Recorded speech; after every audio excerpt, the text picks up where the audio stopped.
Kami mau terus memuji meninggikan Engkau di dalam nama Tuhan Yesus Kristus. Amin. Haleluya. Kita naikkan pujian terima sukacita surga.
Dan selanjutnya kita akan mendengarkan firman Tuhan.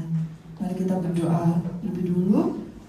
Terima kasih Tuhan untuk kebaikan-Mu, untuk sukacita yang selalu Engkau berikan dalam kehidupan kami.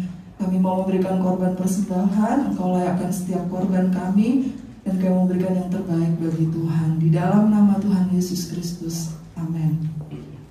Kita naikkan pujian Kau Bapa yang setia.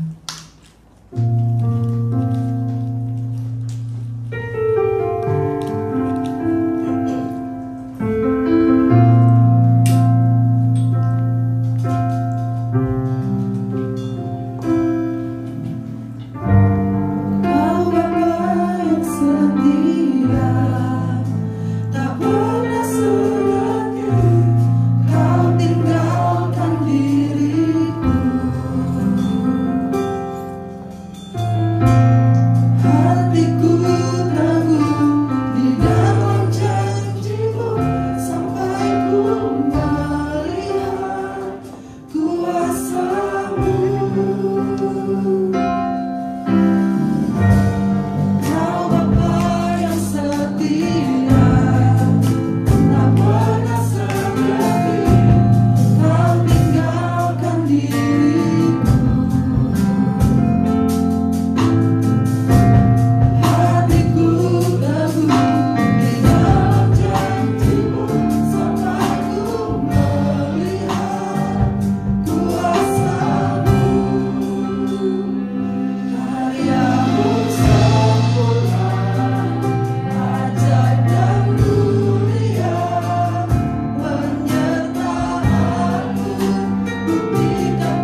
Haleluya.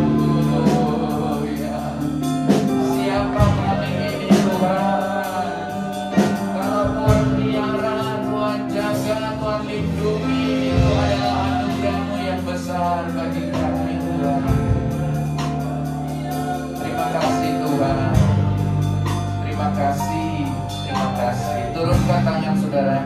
Mas Andi berdoa untuk pemberitaan firman Allah. Haleluya Yesus. Haleluya Yesus. Haleluya Yesus. Haleluya, haleluya Yesus. Haleluya Yesus. Haleluya Yesus. Terima kasih Tuhan. Terima kasih Yesus. Terima kasih kami sambut firman penuh sukacita bagi kami. Dalam nama Tuhan Yesus. Nama Yesus. Amin. Puji Tuhan.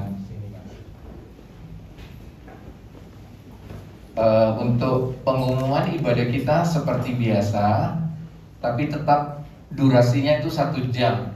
Kaum muda juga kita biasanya kan berakhir dengan makan malam bersama, tapi untuk sementara ini ditiadakan. Sebab kita 1 jam ya cepat-cepat pulang ya, supaya kita tidak melanggar protokol ya yang sudah ditetapkan oleh pemerintah. Jadi artinya gereja itu rumah sehat, jadi bukan rumah sakit ya, supaya kita semua tetap sehat. Puji Tuhan. Mari kita akan dengar firman Tuhan. Kita buka Alkitab kita. Saya akan berkhotbah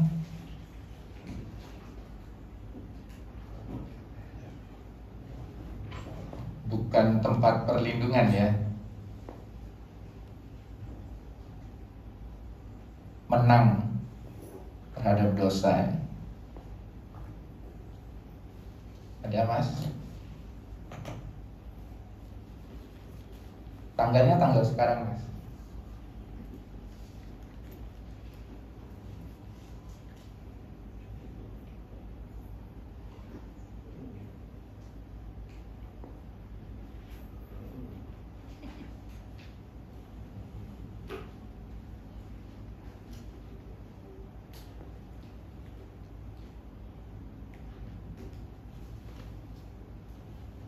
Setnya tanggal sekarang aja 08.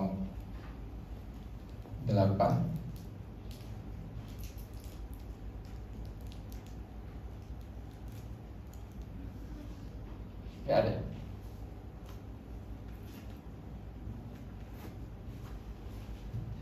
Ayatnya Efesus 6 ayat 11.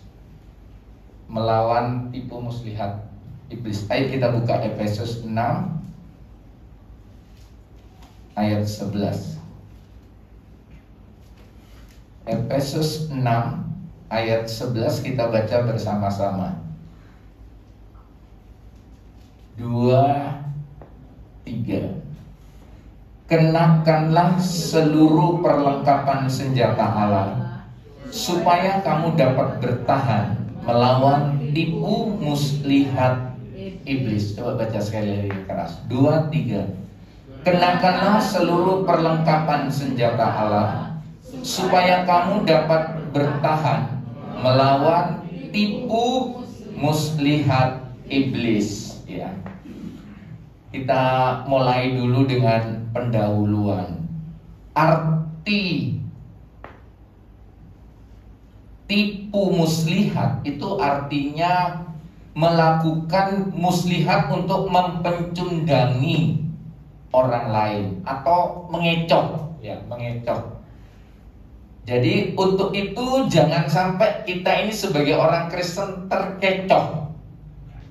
Jadi dunia ini penuh dengan tipuan-tipuan. Sebab dunia ini, coba saudara lihat ayat 12 tadi, karena perjuangan kita bukanlah melawan darah dan daging, tetapi melawan pemerintah-pemerintah, melawan penguasa-penguasa, melawan penghulu-penghulu dunia yang gelap ini dan roh-roh jahat di udara.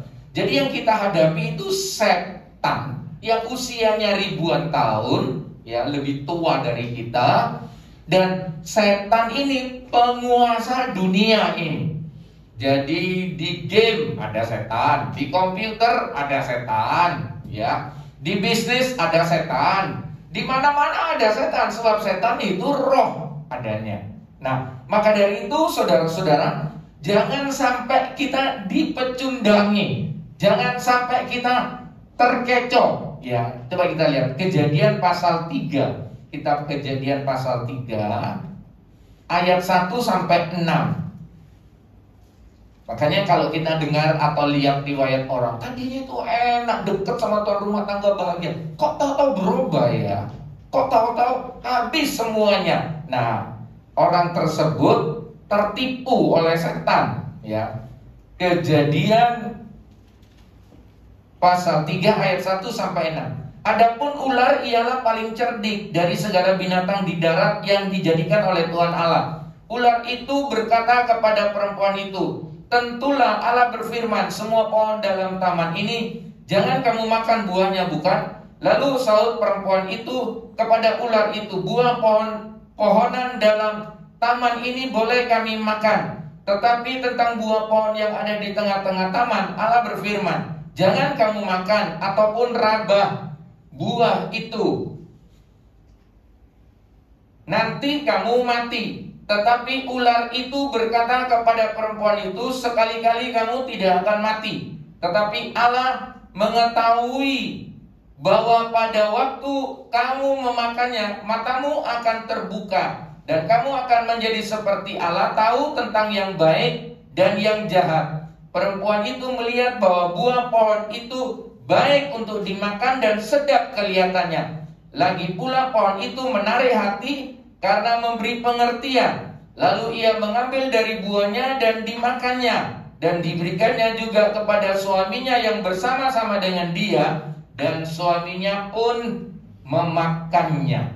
Jadi saudara perhatikan dari kitab Kejadian ini, iblis pertama kali menipu Hawa, saudara-saudara. Dari catatan sejarah ini, di Taman Eden, iblis menipu Hawa dan Adam, ya. Itu di Taman Eden. Dan kalau saudara perhatikan, sekarang kita ada di Taman Eden, ya, saudara-saudara, bukan di Taman Eden. Dunia sekarang kita ini Eden. Nah, maka dari itu saudara-saudara, kalau saudara perhatikan, saudara mesti hati-hati. Sebab iblis ini penipu. Misalnya kita dibikin kaya dulu, sudah kaya, dia ada target. Nah, kita terkecoh, akhirnya jatuh. Tadinya baik-baik, tidak ada masalah, dibikin terkenal dulu di orbit. Nah, sudah di atas, digoyang sama iblis supaya kita jatuh. Makanya sebenarnya saudara-saudara, kalau saudara perhatikan, kira-kira mana pinter ya? Mana tahu setan apa kita tentang kelemahan kita? Ya, seharusnya kita yang lebih tahu ya. Tapi setan itu juga tahu persis kelemahan kita. Setan itu tahu kalau kita suka makan. Setan tahu kalau kita suka uang. Setan tahu kalau kita suka disanjung-sanjung. Setan tuh paling tahu. Dia tidak akan goda kita yang kita tidak suka. Dia yang paling tahu, saudara-saudara. Nah, sekarang kita mau cari tahu triknya setan, bukan saya, ini boloni setan, ya. Coba kita mau belajar dari Alkitab. Tipuan iblis yang tidak pernah berubah, saudara-saudara. Dia mau niru-niru Yesus, tidak pernah berubah. Tapi ini di sisi yang negatif. Keluaran 8, coba kita baca. Keluaran 8 ayat, Kejadian baru Keluaran pasal 8 ayat 28. 8 ayat 28. Lalu kata Firaun, baik, aku akan membiarkan kamu pergi untuk mempersembahkan korban kepada Tuhan Allahmu di padang gurun. Hanya janganlah kamu pergi terlalu jauh. berdoalah untuk aku. Jadi kalau saudara perhatikan, setan itu tidak pernah melarang kita mempersembahkan korban. Jadi Firaun di sini mewakili setan, ya. Malah silakan mempersembahkan korban, ya. Silakan ibadah, silakan ke gereja, silakan taat firman, tapi jangan jauh-jauh. Tapi jangan terlalu dalam. Aktif di gereja, jangan terlalu dekat sama Yesus. Pokoknya ke gereja saja, ya. Kamu mau ibadah silakan, tapi jangan terlalu lah. Ya. Iblis selalu begitu, ya. Sedangkan kita semua tahu orang Kristen itu, makanya ada istilah ekkalio. Itu kan jadinya eklesia, ya. Jadi gereja itu kumpulan orang-orang yang terpanggil, dipanggil keluar dari dunia ini. Ya, saudara-saudara, kalau saudara perhatikan, coba kita baca Kejadian pasal 19. Kejadian pasal 19 ayat 17. Kejadian 19 ayat 17. Alkitab katakan jalan orang benar itu bagaikan terang, ya, makin lama makin terang. Kejadian 19 ayat 17 saya baca. Sesudah kedua orang itu menuntun mereka sampai keluar, berkatalah seorang, larilah, selamatkanlah nyawamu, janganlah menoleh ke belakang, dan janganlah berhenti dimanapun juga di lembah Yordan. Larilah ke pegunungan, supaya engkau jangan mati lenyap. Jadi saudara-saudara, kalau saudara perhatikan filosofi terang itu, makin lama makin terang katanya. Jangan berhenti, saudara-saudara. Saudara mesti jalan terus. Apapun yang terjadi, saudara terus dekat sama Tuhan. Saudara mesti setia sama Tuhan. Ketika saudara berhenti, nah ini ceritanya istri Lot, ya saudara-saudara. Suruh keluar dari Sodom Gomora, sudah keluar. Jadi Lot, istrinya dan anak-anaknya ini sudah selamat. Tapi di tengah jalan Lot berhenti. Ya. Istri Lot berhenti. Jadi ketika dia berhenti, dia menoleh ke belakang. Dia lihat harta yang ditinggalkan, dunia lamanya. Dia lihat ke belakang. Ya. Jadi sebenarnya kalau saudara mau selamat, jalan terus. Jadi ketika saudara komit sama Tuhan, ketika saudara bangun pagi mesti berdoa, baca Alkitab. Apapun yang terjadi, lakukan terus. Ketika saudara berhenti, nah saat berhenti, iblis gosok kita, goda kita, supaya kita balik lagi ke belakang. Misalnya saudara dulu perokok, ya sudah berhenti. Tapi kalau saudara nggak jalan terus bersama-sama dengan Tuhan, ya saudara nggak ke gereja, nggak berdoa lagi, berhenti. Nah kita katakan, tadi ada satu rumah dihuni satu setan, tapi setelah dibersihkan setannya, lama-lama setannya lihat lagi, kok rumah itu tetap kosong. Akhirnya setan bawa teman, jadi 7 masuk di rumah itu. Tambah jahat, ya. Nah, saudara-saudara dikasih oleh Tuhan, kalau saudara berhenti, itu artinya diam, nggak boleh diam. Makanya di dalam Amsal pasal 4, ya, saudara-saudara, jaga hatimu dengan segala kewaspadaan. Itu dalam bahasa Ibrani-nya, jaga hatimu dengan kegiatan. Jadi tidak boleh pasif kita, tidak boleh diam. Ya, saudara lihat Daud itu, dia dipakai Tuhan, diberkati Tuhan, jadi raja besar. Dia naik di lantai atas dan dia bisa lihat ke bawah, saudara-saudara. Kalau saudara perhatikan, dia santai di situ. Akhirnya dia jatuh dalam dosa persinahan dengan istri Batseba, ya. Istrinya Uria yang namanya Batseba itu. Jadi kalau saudara perhatikan, dia lagi enak, sementara yang lain perang, dia santai-santai, ya. Makanya saudara paling takut itu seharusnya ketika saudara itu enak, ada di zonanya nyaman. Itu bahaya. Itu awal dari kehancuran, awal dari kejatuhan, saudara-saudara. Keluaran 10 ayat 11 coba baca. Keluaran 10.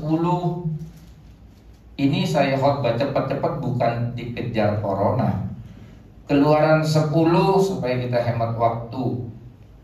Bukan demikian, kamu boleh pergi, tetapi hanya laki-laki, dan beribadahlah kepada Tuhan, sebab itulah yang kamu kehendaki. Lalu mereka diusir dari depan Firaun. Sekarang coba saudara lihat berikutnya. Boleh kamu pergi, tapi yang boleh pergi hanya laki-laki. Wanitanya nggak boleh ikut, suruh tunggu di rumah. Nah kalau saudara pergi, istrinya, anak wanitanya masih di rumah, bakal balik lagi atau terus pergi? Halo? Ya pasti balik lagi. Kok kayak burung andokan itu ya. Sing perempuan digoyang-goyang, jadi sing laki datang dia ya. Nah saudara-saudara, kalau saudara perhatikan, ini cara kerja setan. Ya, kalau saudara perhatikan, dia mau pisahkan antara suami dan istri. Dia mau pisahkan antara anak dan orang tua ya. Jadi yang mau dia tembak, jadi targetnya itu keluarga. Jadi kalau saudara perhatikan, sedangkan rumah tangga, keluarga itu benteng pertahanan terakhir. Jadi kalau keluarga jebol, hancur semua saudara-saudara. Saya waktu tahun 77 praktek jadi calon pendeta PKM di Banyuwangi. Dan ada namanya, wah saya lupa namanya, bos kaya dia jual minyak, beras, besar. Tapi tiap kali kalau kami besuk, biar tantenya yang pergi, om yang cari uang. Yang penting kan minyak, beras 1 karung kirim ke gereja. Tiap bulan kirim terus, gereja bangun kita sumbang katanya. Nah saya bilang, om, Tuhan itu tidak cari uangnya, tapi itu cari orangnya, cari hatinya. Sedangkan Alkitab katakan, di mana hatimu di situ hartamu. Di mana hartamu di situ hatimu. Jadi Tuhan mau hati. Dan saudara-saudara, nggak apa-apa, nanti om gandol tantenya katanya. Jadi waktu nanti tantenya naik ke surga, om ikut gandol tante. Udah bisa gandol-gandolan saya bilang. Ya, ternyata saudara-saudara belum mati keduanya, bangkrut habis, aduh melarang. Ya. Sebelum saya pulang dari Banyuwangi, saya datangi dia. Oh dia nangis-nangis, nyesel. Katanya dia, dulu saya banyak kesempatan ke gereja, orang lain belum punya mobil, saya sudah punya mobil. Ya, tapi dia tidak melakukannya. Jadi saudara-saudara, memang iblis itu cara kerjanya begitu ya. Kayaknya kalau saudara berbisnis tidak apa-apa belajar trik-trik kayak begini ya, bukan nipu orang ya. Tapi sistematis ini iblis ini ya. Dia pintar, silakan. Tapi istrinya suruh, kan mesti balik lagi. Kalau semua pergi kan tidak balik lagi. Sedangkan bangsa Israel itu di Mesir dijajah, menderita. Jadi ada kesempatan keluar, dia pasti pergi. Coba baca Kisah Rasul 16 ayat 31. Kisah Rasul 16 ayat 31. 16 ayat 31. Saya baca. Jawab mereka, percayalah kepada Tuhan Yesus Kristus dan engkau akan selamat, engkau dan apa? Seisi rumahmu. Jadi target Yesus itu kalau menangkan jiwa itu sekeluarga. Makanya ukurannya itu keluarga. Dan keluarga itu miniatur surga. Makanya di surga itu kita ya menyebut ya Aba, ya Bapa, ya saudara-saudara. Jadi surga itu nuansanya itu ya keluarga, hierarkinya ya, otoritasnya itu ya kayak keluarga begitu. Ya, makanya saudara kalau hormati keluarga, hormati rumah tangga, itu saudara serasa narik surga di rumah. Saudara pasti bahagia. Tapi kalau saudara melawan aturan surga, ya rumah tangga saudara tidak diberkati Tuhan, ya. Jadi kalau saudara perhatikan, target Tuhan itu seluruh keluarga. Nabi Nuh itu selamat seluruh keluarga. Saudara lihat mujizat pertama dari 7 mujizat yang Yesus lakukan. Apa? Air berubah jadi air anggur. Itu di saat apa? Pernikahan. Nah, rumah tangga, pernikahan. Ya. Jadi saudara-saudara, kalau saudara perhatikan, mujizat pernikahan yang pertama dipulihkan oleh Yesus. Yesus tidak memulihkan hartanya dulu, tapi rumah tangganya. Jadi kalau rumah tangganya oke, rumah tangganya kuat, doa minta apa saja bisa terjadi. Tapi biarpun uangnya banyak, tapi rumah tangganya rapuh, gampang habis uangnya, ya, gampang berakhir. Coba kita buka lagi Keluaran pasal 10 ayat 24. Keluaran pasal 10 ayat 24. Lalu Firaun memanggil Musa serta berkata, "Pergilah, beribadahlah kepada Tuhan. Hanya kambing dombamu dan lembu sapimu harus ditinggalkan. Juga anak-anakmu boleh turut beserta kamu." Sekarang tidak apa-apa, keluarganya boleh, tapi hartanya jangan. Dikatakan binatang peliharaannya jangan. Baca Matius 6 ayat 21. Saya belum klik tadi itu ya. Iya, Matius 6 ayat 21. Injil Matius pasal 6 ayat 21. Karena di mana hartamu berada, di situ juga hatimu berada. Jadi saudara bayangkan, kalau ibadah tanpa hati, itu artinya ibadah yang tidak sungguh-sungguh. Jadi bangsa Israel itu mau beribadah, silakan beribadah, tapi tidak usah bawa hartamu, katanya. Nah, saudara-saudara, kalau saudara perhatikan di mana hartamu berada, ya di situ hatimu, katanya. Jadi dia pergi, tinggalkan Mesir, mau beribadah, tapi hatinya masih tetap di Mesir. Ya bahasa Inggrisnya ya bocai, percuma. Percuma ibadah, ya. Nah, saudara-saudara baca Markus 12 ayat 30. Injil Markus 12 ayat 30. 12 ayat 30. Kasihilah Tuhan Allahmu dengan segenap hatimu, dan dengan segenap jiwamu, dan dengan segenap akal budimu, dan dengan segenap kekuatanmu. Jadi saudara harus beribadah dengan sungguh-sungguh kepada Tuhan, ya. Jadi saudara-saudara, itu tadi trik atau taktik cara iblis. Pertama, boleh keluarganya tidak usah, boleh tapi hartanya tidak usah, ya. Jadi iblis itu pintar, saudara-saudara. Tidak apa-apa gini. Saya lagi bikin tulisan tadi pagi di Facebook, ya, status saudara-saudara. Ada pemuda yang kaya, muda pasti berarti potensial, yang hebat, datang kepada Yesus. Apa yang harus saya lakukan supaya saya bisa selamat? Yesus bilang, ikuti hukum Taurat. Sudah, aku sudah praktekkan semua, kata. Terus Yesus bilang, so, ini orang kaya, jual hartamu, bagi ke orang miskin. Ngacir langsung pemuda ini. Dia pergi, dia tidak balik lagi. Coba kalau saudara jadi pengurus gereja atau pendeta, kira-kira yang saudara pikirkan apa?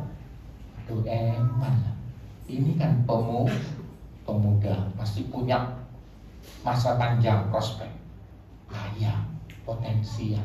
Ini kalau ada di gereja kan gereja bisa maju. Ya kalau cuma tidak memenuhi standar sedikit-sedikit tidak apa-apa lah. Yang penting ada di gereja kita daripada yang ada di gereja miskin punya potensi. Ya.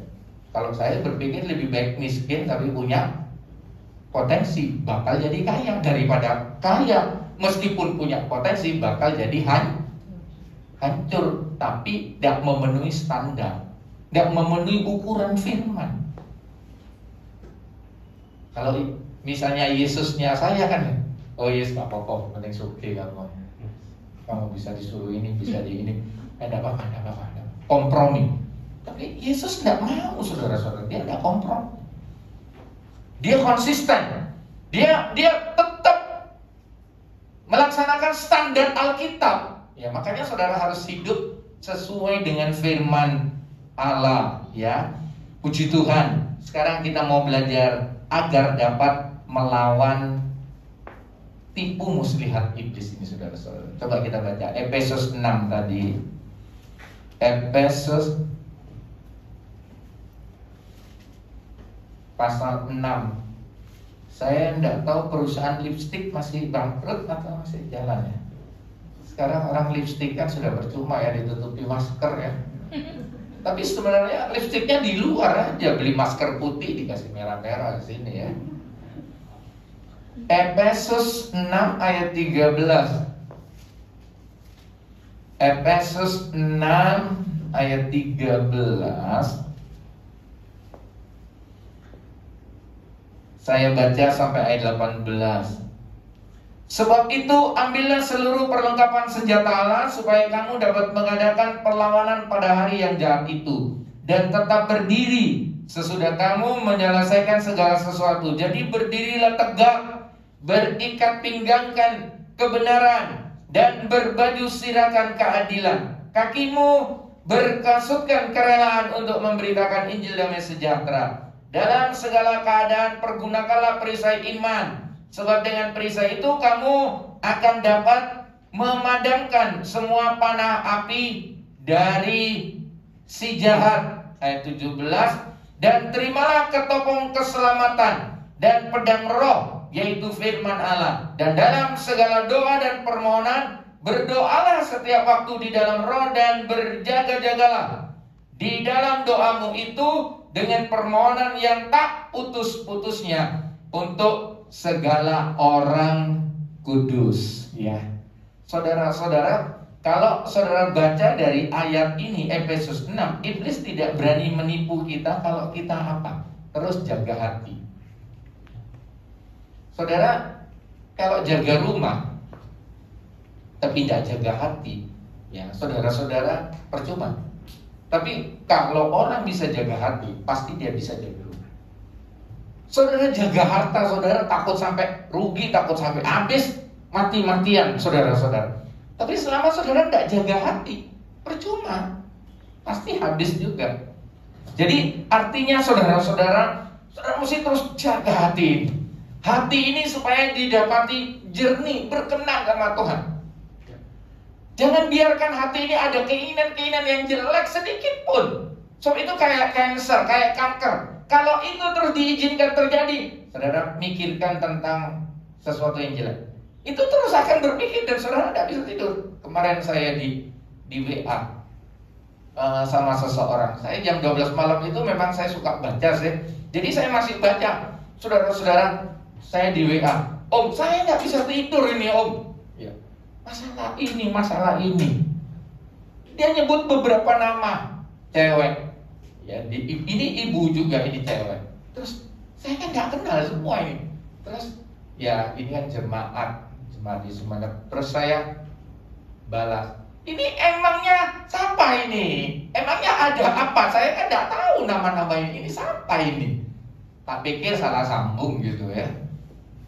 Saudara-saudara, iya Om, ini dulu bekas temannya Koko. Terus ini pernah jadi pegawainya Koko. Terus ini menurut saya pernah deket sama Koko. Kata ini sama ini, aduh nyambung ini sinetron ini. Nah, terus emangnya sekarang kamu punya perasaan atau kamu melihat bahwa Kokomu itu suamimu lagi ada main sama ini? Iya ada. Cuma ini kok ceritanya kok kayaknya nyambung Om, katanya. Aduh, ini main perasaan ini. Saya pikir ini bisa tidak tidur ini dia orang ini. Terus saya bilang, sekarang yang jelas saya sudah tidak tanya lagi. Emangnya kamu ada bukti atau ada orang ngomong? Apa ada hubungan suamimu dengan wanita ini?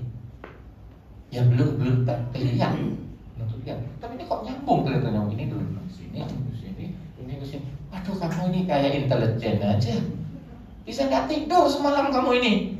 Loh ya Om, ini sudah mulai kemarin nggak tidur saya Om, mikirin ini katanya. Saking nggak kuatnya makanya saya WHO. Saya bilang, ayo sembahyang dalam nama Yesus, tidur, saya lupakan semua. Gak ada masalah dengan suamimu kok ngurusi orang lain yang nyambung sama nyambung, kok dipikirin semua. Ya memang kan logikanya perempuan itu kan lebih mengandalkan perasaan daripada pikiran. Kalau laki-laki lebih banyak mikir, oh, ya sudah lupa tidur, enak. Ya laki-laki itu paling gampang tidur, saudara-saudara. Perempuan itu kalau piringnya belum dicuci aja udah bisa tidur maksudnya, dipikirin ya. Saudara-saudara, tapi maksud saya jaga hati hari-hari ini, saudara-saudara. Jaga hati. Sebab iblis itu memang menggoda supaya hati kita berubah, ya. Terus di situ di ayat berikutnya dikatakan terus rela katanya saudara-saudara ya, suka menginjil, saksi kerelaan, memenangkan jiwa, ya. Artinya terus rela bersaksi. Hari-hari yang sukar begini tidak apa-apa, terus saudara memenangkan jiwa. Jemaat di Sumenep itu dalam beberapa hari ini dia kontak saya, Om, saya ingin memenangkan orang ini, Om, ini. Nah, saya kemarin dengar dari istrinya itu tokonya mulai sepi, tapi istrinya, suaminya ini bisa berpikir saya mau menangkan keluarga saya ini belum ke gereja. Saya tidak rela ini pas musim corona atau nanti keluarga saya itu kena corona meninggal tanpa Tuhan. Saya mau rebut keselamatannya. Saya mau bersaksi. Rupanya orang kalau suka memikirkan keselamatan orang lain, saksi untuk orang lain, itu jauh dari godaan setan, saudara. Tapi kalau mikirin duit, kebablasan, saudara-saudara. Belum oleh duit miring duluan pikirannya, ya, masuk rumah sakit jiwa. Tapi saudara kalau mulai memikirkan keselamatan orang lain, keluarga kita yang belum di dalam Tuhan, kita mulai mendoakan, itu tidak gampang kena goda setan. Justru orang yang ada di zona nyaman itu berbahaya, ya. Terus di situ kalau saudara baca, saya coba ambil kesimpulan saja Efesus 6 ini, terus beriman, ya. Terus percaya, ya, tadi kan ada perisai iman dan sebagainya. Terus percaya. Meskipun tidak kelihatan, sepertinya tidak ada tanda-tanda sedikit pun, tapi terus saudara percaya.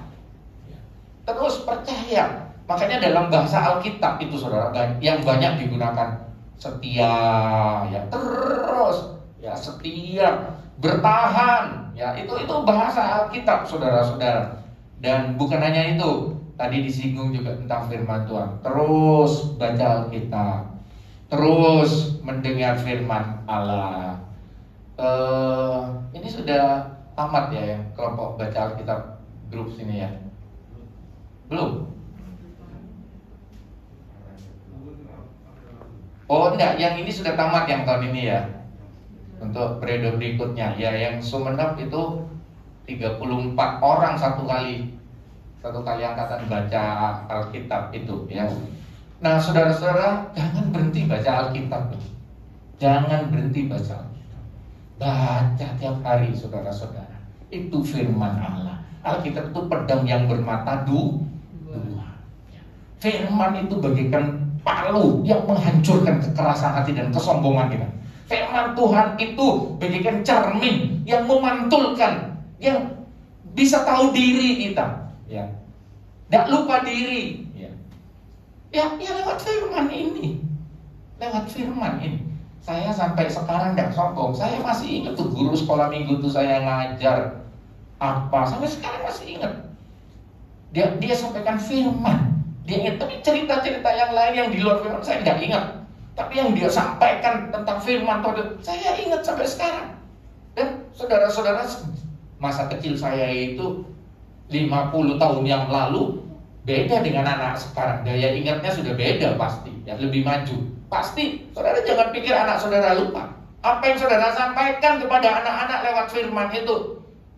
Saya sekali-sekali lihat ini Facebooknya Ruth ya. Anaknya itu di ini, suruh ini, ya. Kalau saudara perhatikan Rizka cerita, ini makanya Rizkanya. Iya, anak-anaknya Mas Andi itu wis lain berubah katanya, ya. Dicegat di bawah sekolah minggu, biasa kooperatif katanya. Lah iya, namanya anak zaman sekarang cepat berubah jadi, pokoknya kalau orang tuanya salah didik ya berubahnya jadi jelek. Kalau bagus didiknya berubahnya jadi baik, ya. Jadi saudara-saudara, kalau saudara perhatikan dan saudara lihat ayat-ayat itu, terus berdoa. Ya, ini kayaknya simpel ini poin-poin ini, tapi ini cuma saya mengingatkan ulang. Terus berdoa, apapun yang terjadi, terus berdoa. Saya suka baca, saya ikuti juga itu Presiden Amerika ya.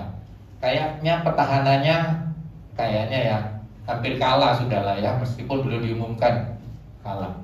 Terus saya juga baca sebelumnya, saudara, pendeta-pendeta terkenal di Amerika menubuatkan ya, presiden petahana ini menang.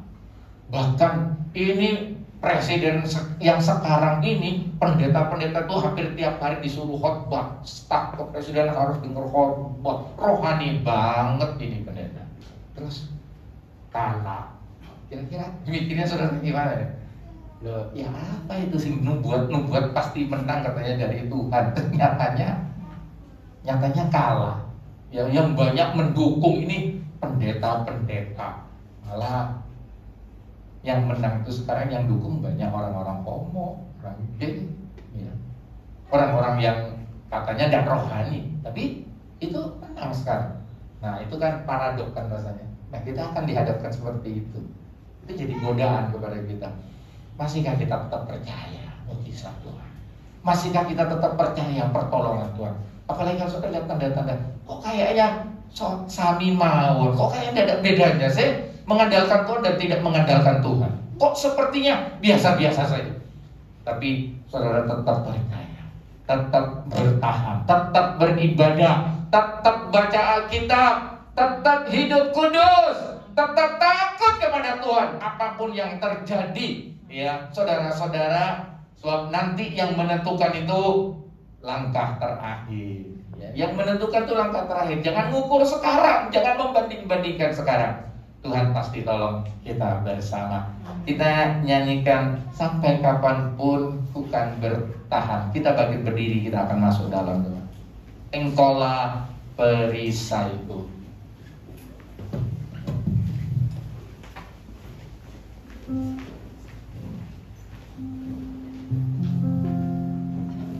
Engkaulah, mari kita berdiri, perisaiku, amin. Saat badai hidup menerpaku, amin. Firman-Mu di dalamku, tenangkan jiwaku, bukan berdiri di tengah badai.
semangat saudara, haleluya. Semua berdoa, minta kekuatan dari Roh Kudus supaya kita bertahan sampai langkah yang terakhir.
Terima kasih semua yang melayani, semua yang hadir diberkati oleh Tuhan. Seminggu ke depan apa saja yang dikerjakan tangan-tangan kami dibuat Tuhan berhasil. Terima kasih. Kami berdoa untuk Pak Andi dan Ruth beserta ketiga putra putrinya yang mungkin bulan depan akan berangkat ke Belanda untuk ikuti S3-nya Ruth. Tuhan selama kurang lebih 4 tahun. Dalam nama Yesus, Engkau mendahului segala sesuatunya. Engkau mengatur yang terbaik. Dan kami percaya Engkau Tuhan yang tak pernah mengecewakan. Terima kasih Tuhan. Kami berdoa juga untuk Ibu Leoni. Dan kami berdoa juga Tuhan untuk istrinya Osi. Dalam nama Yesus, kehamilannya janin dan ibunya tetap sehat. Terima kasih dalam kemurahan Tuhan. Terima kasih kami berdoa juga Tuhan untuk proses-proses yang sedang terjadi, termasuk mengenai pekerjaan, juga mengenai rumah tangga, pokok-pokok doa yang belum terjawab, masa depan, kerinduan-kerinduan, bahkan tentang pekerjaan dan semua yang tidak sempat hadir, yang masih takut untuk hadir atau sengaja tidak hadir, dalam nama Yesus Engkau tolong mereka semuanya. Terima kasih Tuhan. Terima kasih. Semua tadakan kedua tangan, minta berkat dari Tuhan. Engkau Allah Jehovah Jireh, Engkau Allah El Shaddai, Engkau Allah El Gibor. Untuk itu kiranya anugerah dan sejahtera Allah Bapa, cipta damai di dalam Yesus Kristus, persekutuan, kekuatan, sukacita, semangat dari Roh Kudus turun atas kami semua hari ini, besok, bahkan sampai Maranatha. Yesus datang kedua kalinya di dalam nama Tuhan Yesus Kristus. Semua yang percaya berkata amin. Puji Tuhan. Selamat pagi, selamat hari Minggu. Tuhan memberkati.